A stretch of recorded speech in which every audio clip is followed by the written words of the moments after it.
गुरु रूप प्यारी सात संगत जी, आप सभी पवित्र आत्माओं के श्री चरणों में दास का कोटि कोटि प्रणाम है।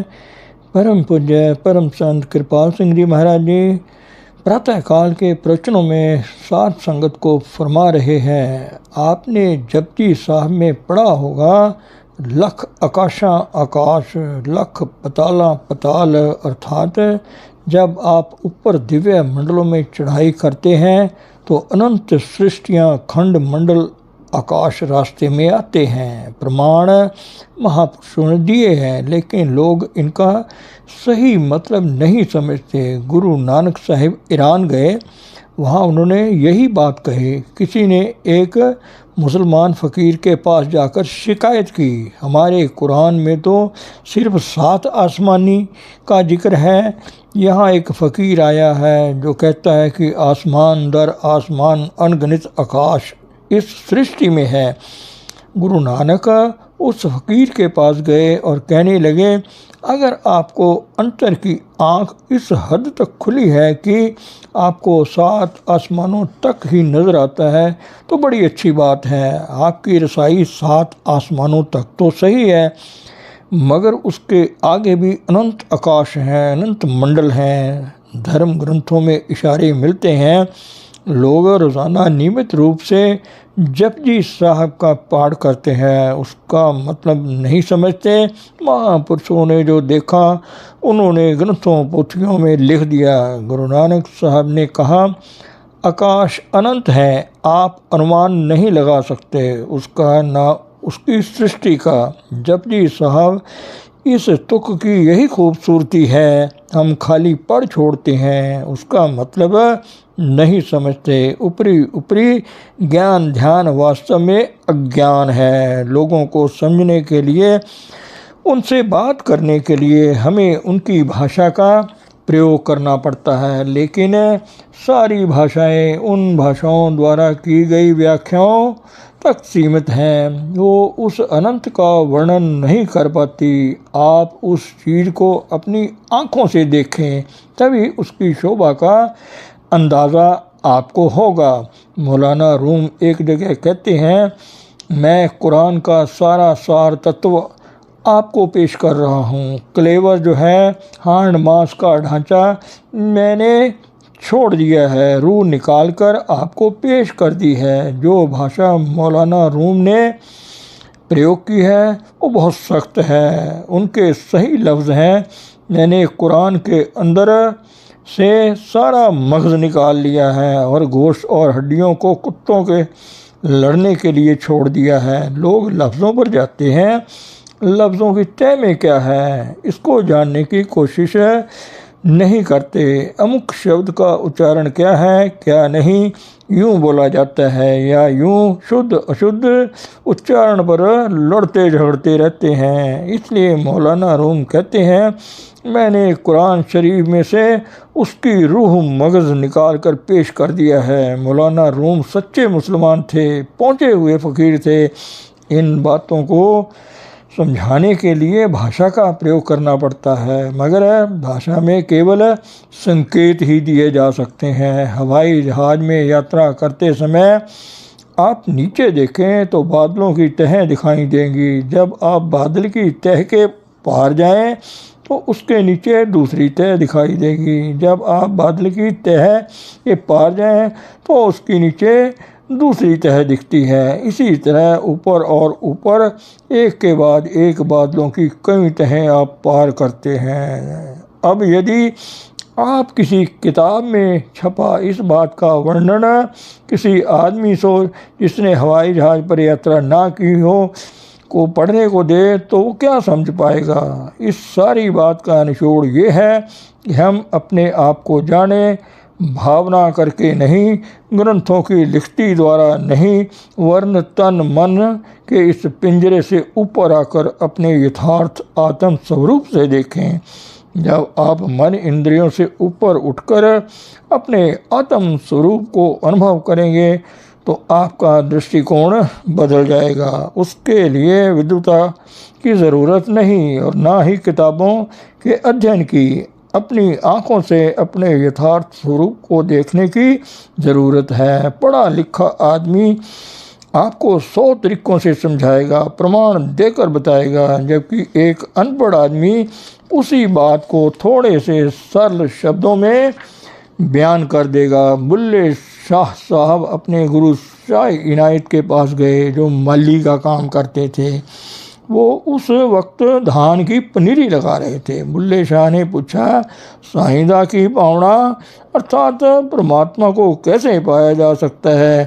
शाह इनायत ने जवाब दिया, इधरों पटना ते उधर रावणा, कि जैसे मैं धान के छोटे पौधे एक जगह से उखाड़कर दूसरी जगह लगा रहा हूँ, ऐसे ही बाहर की दुनिया में फैली हुई अपनी तवज्जो को इधर से उखाड़कर उधर प्रभु की ओर लगा दो।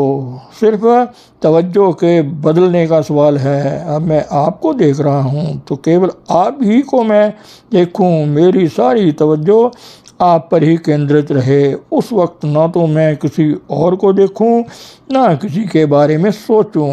परमात्मा समय एकाकी है, अकेला है। वो चाहता है जो भी उसके पास आए अकेला होकर आए। मन, इंद्रियां, ज्ञान, ध्यान, बुद्धि, विचार के आधार पर निष्कर्ष निकालने या मान्यता बना लेने का मजमून नहीं। इस सब में भूल और भ्रम की संभावना बनी रहेगी।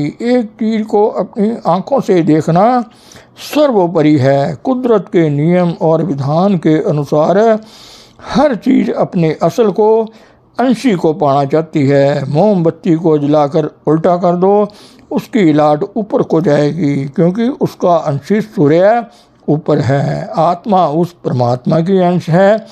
अगर इसके सारे बंधन जिस्म और जगत के टूट जाएं, तो यह भी ऊपर अपने अंशी परमात्मा की ओर जाएगी। अपने अंशी से मिलने की तड़प अच्छी बात है। जब तक आप परमात्मा से जुड़ते नहीं, तब तक उससे मिलने की तड़प मन में निरंतर उभार पैदा करती रहती है। हर अंश अपने स्रोत से, अपने अंशी से मिलना चाहता है, लेकिन वो मन इंद्रियों से बंधा हुआ है। फिर इसके ऊपर स्थूल सूक्ष्म कारण के आवरण हैं। इनसे निकलने के लिए ज़रूरी है कि आप बाहर किसी से मोह या लगाव ना रखें। मोह के होते आप यहाँ से निकल ही नहीं सकते। जैसे दीवार पर अंकित चित्र वहाँ से हट नहीं सकता, आप लोगों की यही स्थिति है। आप दुनिया के पदार्थों से इतने लंपट हैं कि इनसे अलग होना असंभव सा हो गया है। सतगुरु पहले ही दिन आपको जिस्म और जगत से ऊपर उठाने का अनुभव प्रदान करता है। सच्चा त्याग क्या है? अपनी सूरत या तवज्जो को दुनिया से पूरी तरह हटा लेना। यह नहीं कि घर बार छोड़कर जंगलों में जा बैठो, वो सच्चा त्याग नहीं। यहाँ जिस्म को छोड़ना पड़ता है, जो सबसे मुश्किल काम है। बाकी सब चीज़ बहुत कठिन है। गगन चढ़न मन बसीकरण, यही बात मुश्किल है। जब तक आप मन पर काबू ना पाए, इंद्रियों के घाट से ऊपर कैसे आ सकते हैं? इस वक्त आपकी अवस्था ये है कि आप जिस्म और जगत के साथ बुरी तरह बंधे पड़े हैं। हम इस जगत के वासी नहीं, हम किसी दूसरी दुनिया, बल्कि यूं कहिए दुनियाओं के वासी हैं। हम यहाँ इस जगत में जकड़े पड़े हैं। हमारे हाथ पैर जंजीरों से बंधे हैं, जिससे हम इस दुनिया को छोड़ नहीं पाते। सतगुरु पहले ही दिन जिस्म और जगत से ऊपर उठने का व्यक्तिगत अनुभव देते हैं। यहीं से परमार्थ की खागा शुरू होती है। आगे चलकर आप देखते हैं कि अंतर में मंडल दर मंडल एक अनंत सिलसिला है सृष्टि का। रूस के बादशाह पीटर द ग्रेट के बारे में कथा आती है कि वो जहाज़ बनाने का काम सीखने हॉलैंड गया। जब मैं अपनी विश्व यात्रा के दौरान हॉलैंड गया तो वहाँ मैंने संग्रहालय में पीटर द ग्रेट के हाथों का बना जहाज़ देखा था। हॉलैंड में वो मज़दूर बनकर मजदूरी में काम करता रहा और कौन जानता था कि वो रूस का बादशाह है। वहाँ कुछ रूसी मजदूर भी मिले जिन्हें रूस से निकाल दिया गया था। बादशाह उन रूसी मजदूरों से मिला तो उनसे कहा, भाइयों तुम यहाँ क्यों पड़े हो? क्या वापस अपने घर रूस नहीं जाना चाहते? वो कहने लगे, बादशाह ने हमें देश से निकाल दिया है, इसलिए हम वापस रूस नहीं जा सकते। पीटर द ग्रेट ने इस बार कहा, बादशाह मेरा मित्र है, मैं तुम्हारी सिफारिश करूँगा तो वो तुम्हें वापस रूस आने की आज्ञा दे देगा। इस पर कुछ मजदूरों ने बादशाह की बात पर विश्वास कर लिया और सोचने लगे कि जिस भरोसे से ये बात कर रहा है उससे मालूम होता है आदमी रसूख वाला है, इसकी बात में वज़न है। जब काम सीखकर बादशाह वापस जाने लगा तो जिन लोगों ने उसकी बात से विश्वास किया था वो उसके साथ हो लिए। जब उन लोगों ने रूस की सीमा में प्रवेश किया तो उसको देख लोग सलामी करने लगे। साथी मजदूरों ने सोचा कि आदमी रसूख वाला है, कोई बड़ी बात नहीं, यह बादशाह को जानता है। जब वो राजधानी मॉस्को पहुँचे तो मजदूरों के वेश में बादशाह सीधे जाकर सिंहासन पर बैठ गया।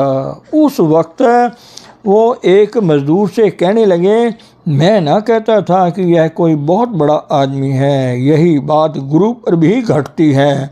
मानव रूप में हम उसे इंसान ही समझते हैं, मगर जैसे जैसे हमारी आँख खुलती है हमें धीरे धीरे उसकी सामर्थ्य का एहसास होता है। परमात्मा आपकी प्रतीक्षा कर रहा है, आपका परम मित्र आपकी राह देख रहा है। आपको चाहिए जल्दी से जल्दी उनके पास पहुंचने की करें। यहाँ लेना देना चुकाकर वहाँ पहुँचो। सूक्ष्म मंडल स्थूल मंडल के मुकाबले में ज़्यादा खूबसूरत है, कारण मंडल उससे भी कहीं भव्य सुंदर है। ज्यों ज्यों आप ऊपर जाएंगे और भी भव्य और सुंदर मंडल आपको देखने को मिलेंगे। उन मंडलों की थोड़ी सी भी झलक आपको मिल गई तो फिर यहाँ पल भर भी रहने को आपका मन नहीं करेगा। देखो संत हमारे लिए कितनी कुर्बानी करते हैं, दिव्य मंडलों को छोड़कर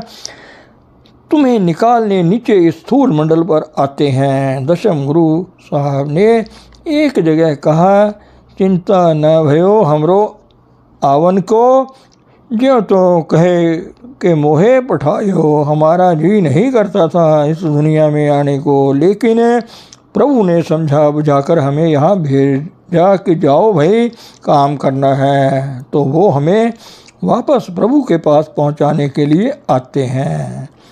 वो मानव पुत्र ही होता है, लेकिन जीवों के कल्याण का काम वो पावर, वो सत्ता प्रभु सत्ता करती है जो उनमें प्रकट होती है। हमारा काम सिर्फ इतना है कि जो रास्ता उन्होंने बताया है उस पर चलें, जो पूर्ण मुक्ति उन्होंने दी है वापस प्रभु के धाम को पहुंचने के लिए उसकी कमाई करें। आप करोड़ों रुपए की संपत्ति भी जुटा लें, वो आपके साथ नहीं जाएगी। हाँ, उस धन को इकट्ठा करने के लिए आप जो पाप किए हैं उनका फल भोगना पड़ेगा। इसलिए आपसे कहता हूँ कि जब भी आप साधन अभ्यास पर बैठें तो मन में यही ख्याल करें कि यह आपकी आखिरी घड़ी है दुनिया में, इससे आपको अभ्यास में मदद मिलेगी। निस्संदेह इसके लिए आपको मेहनत करनी पड़ेगी, क्योंकि आप पर दुनिया का रंग इतना गहरा चढ़ा हुआ है कि दूसरा रंग चढ़ना मुश्किल है। तो इन सब बातों के लिए एकांत अवस्था बहुत ज़रूरी है। शुरू में जब मैं दफ्तर में काम करता था तो दफ्तर की ड्यूटी के बाद जो लोग मुझसे मिलना चाहते थे वो या तो सीधे शमशान घाट पहुंच जाते थे या दरिया किनारे। यही मेरे दो ठिकाने थे। शमशान भूमि में मैं देखता था कि लोग लाशों को लिए आ रहे हैं और मुर्दों की चिता पर रखकर जलाया जा रहा है। इस तरह के दृश्य देखकर मैं यही कहता था, ये सब क्या है? खुश नसीब हैं आप कि आपको सही यहाँ पकी पकाई मिल जाती है, फिर भी आप भजन में पूरा वक्त नहीं देते, जिस्म से ऊपर आने की कोशिश नहीं करते।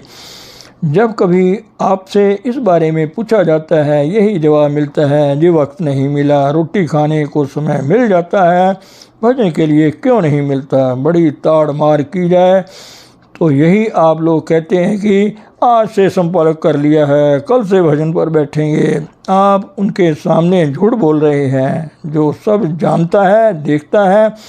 मान लो आज ही मौत आ जाए तो क्या बनेगा। जरा ठंडे दिल से सोचिए, आज आप कहाँ खड़े हैं। आत्मा कभी नहीं मरती, सिर्फ शरीर छोड़ती है। यदि अदालत से फौजदारी का वारंट आपके खिलाफ जारी हो जाए और आप पास कोई जमानती भी ना होता हो, यदि आप जीते जी जिस्म से ऊपर आने की विद्या सीख लें तो मौत का भय आपको नहीं होगा। आप कहेंगे, अच्छा भी चलो, जहाँ चलना है मैं जाने को तैयार हूँ। शायद आपने हमेशा के लिए इस दुनिया में रहने का कोई प्रबंध कर लिया है। मुझे भी तारीफ का बता दो, क्यों भाई, कोई ऐसा प्रबंध आपने किया है? नहीं किया तो फिर जाने की तैयारी करनी चाहिए ना।